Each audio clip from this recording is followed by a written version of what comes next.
मुझे याद नहीं पड़ता कि मैंने तुम्हें यहाँ बुलाया है। अगर तुमने मुझे बुलाया होता तो सरप्राइज कैसे होते?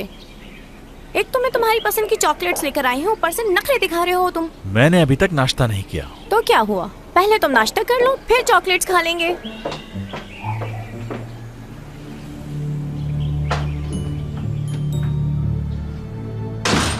क्या हुआ, मुंह क्यों बना हुआ है? मैं अकेले रहना चाहता था। अगर मेरे साथ नाश्ता कर रहे हो तो क्या बुरा है? तुम्हें मालूम है ना कि सरप्राइजेस मुझे बिल्कुल अच्छे नहीं लगते। वैसे तो सरप्राइजेस मुझे भी पसंद नहीं, लेकिन तुम्हारी असिस्टेंट का मुझे किसी और से मालूम हुआ। हाँ, तो ऑफिस की हर बात मैं तुमसे पूछ के या तुम्हें बता के तो नहीं करूंगा ना। बातें सुना रही थी मुझे। कौन? तुम्हारी असिस्टेंट। क्या कह रही थी? यार मैं वॉशरूम गई तो वहाँ मिल गई थी मुझे। मैंने उसे कहा जरा मुझे 2 टिश्यू तो देना। पता नहीं किन हवाओं में उड़ रही थी, बड़े स्टाइल से पलट के उसने मुझे जवाब दिया। मैडम, मैं मुराद साहब की असिस्टेंट हूँ, समझी? सही तो कह रही थी वो। मैंने भी उसे करारा जवाब दिया कि मुराद साहब की गर्लफ्रेंड हूँ मैं। कहती है ये कोई पोजीशन नहीं है। ये भी ठीक है।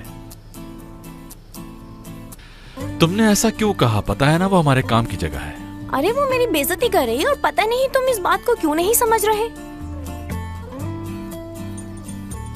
कल से वो वहाँ नजर ना आए मुझे।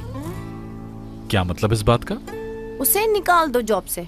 सच बोलने के जुर्म में? उसे और तुम्हें देख चुकी हूँ मैं।